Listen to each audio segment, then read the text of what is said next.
Hello दोस्तों, welcome to my channel quick pre classes. आज हम आपको एक महत्वपूर्ण टॉपिक के बारे में पढ़ाने जा रहे हैं। जैसा कि आप जानते हैं, हमारे भारत की संविधान की रचना। चलिए आगे बढ़ते हैं। भारत ने संविधान को 26 नवंबर 1949 को अंगीकार किया, यानी हमारा 26 नवंबर को हमारे भारत का संविधान बन गया था। बट बन गया तो हमारा लागू नहीं किया उस दिन। क्यों?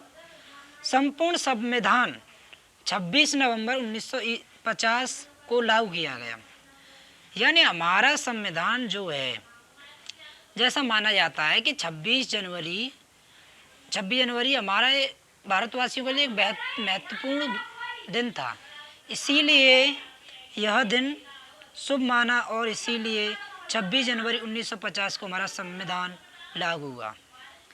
भारतीय संविधान का पिता डॉक्टर बी आर अम्बेडकर को कहा जाता है, क्योंकि बी आर अम्बेडकर जी की बहुत भूमिका रही है हमारे संविधान बनाने में।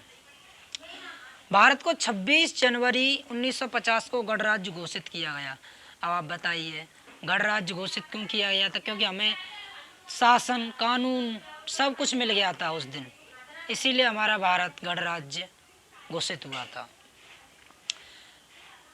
जब संविधान लागू हुआ तब उसमें 395 अनुच्छेद थे और 8 अनुसूचियां थी।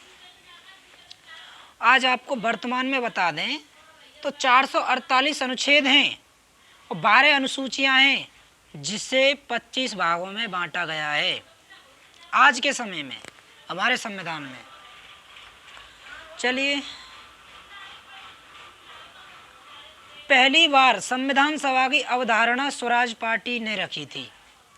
अब आप समझ रहे होंगे कि अवधारणा क्या रखी होगी इसने, यानी इसका मतलब था कि जो हमारी स्वराज पार्टी थी 1935, इसने पहली बार कहा था कि हमारे लिए संविधान होना चाहिए, हमें लोकतांत्रिक सरकार चाहिए।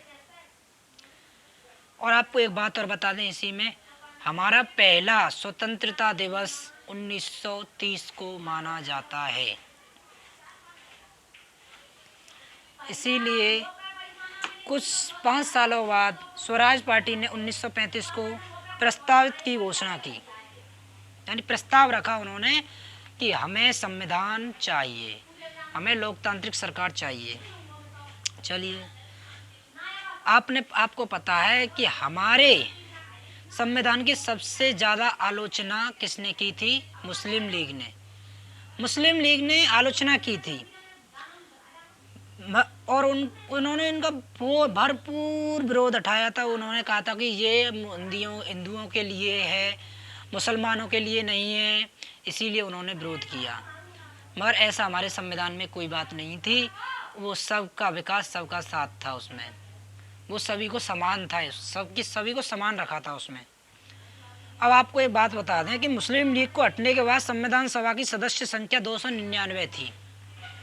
अब आप सोच रहे होंगे कि 299 मुस्लिम लीग को हटने के बाद हुई और उसके बाद पहले कितनी थी?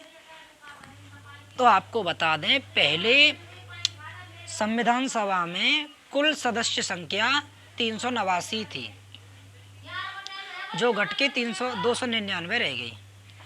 संविधान बनने के लिए 13 कमेटियां गठित की गईं। 13 कमेटियों ने काम किया। संविधान सभा की प्रथम बैठक 9 दिसंबर 1940 को हुई। हमारा जो संविधान की सबसे पहली बैठक हुई वो 9 दिसंबर 1940 को हुई। 9 दिसंबर 1940 को प्रथम बैठक के दौरान संविधान सभा का अस्थायी अध्यक्ष डॉक्टर सच्चिदानंद सिन्हा को चुना गया। इसके बाद में संविधान सभा का गठन कैबिनेट मिशन योजना के प्रस्तावों के अनुसार हुआ। कैबिनेट मिशन योजना, अब आप जानते हैं, कैबिनेट के द्वारा ही हमारे शर्तों के आधार पर यह किया गया था। संविधान सभा का निर्माण में 2 वर्ष 11 महीने 18 दिन का समय लगा था। एक ये पॉइंट और है, आपको आगे मैं जब वीडियो बनाऊंगा उसमें और बताऊंगा। और संविधान सभा संवैधानिक सलाहकार श्री BN राव को नियुक्त किया गया था। अब आप ये बहुत अच्छा क्वेश्चन है कि संविधान सभा को संवैधानिक सलाहकार कौन थे? श्री BN राव थे। 11 दिसंबर 1940 को गठित संविधान सभा की स्थायी अध्यक्ष डॉक्टर राजेंद्र प्रसाद को नियुक्त किया गया था। ये पॉइंट बाद में, क्योंकि यह पीछे हुआ था। 9 दिसंबर को हमारे डॉक्टर सच्चिदानंद सिन्हा पहली बैठक में वो थे, राष्ट्रपति वो अध्यक्ष थे, और दूसरी बार 11 दिसंबर 1940 को हुई थी बैठक, तो उसमें डॉक्टर राजेंद्र प्रसाद को अस्थायी अध्यक्ष चुन लिया गया। चलिए इसी वीडियो में इतना ही। आपके लिए धन्यवाद, आपने मेरी वीडियो देखी। आप मुझे सपोर्ट करें, आपके सपोर्ट की मुझे बहुत ज़रूरत है भाई। अभी मैं ऐसी वीडियो बना रहा हूँ, आगे चलकर अच्छी वीडियो बनाऊँगा। ये मेरी शुरुआत है। धन्यवाद भाई।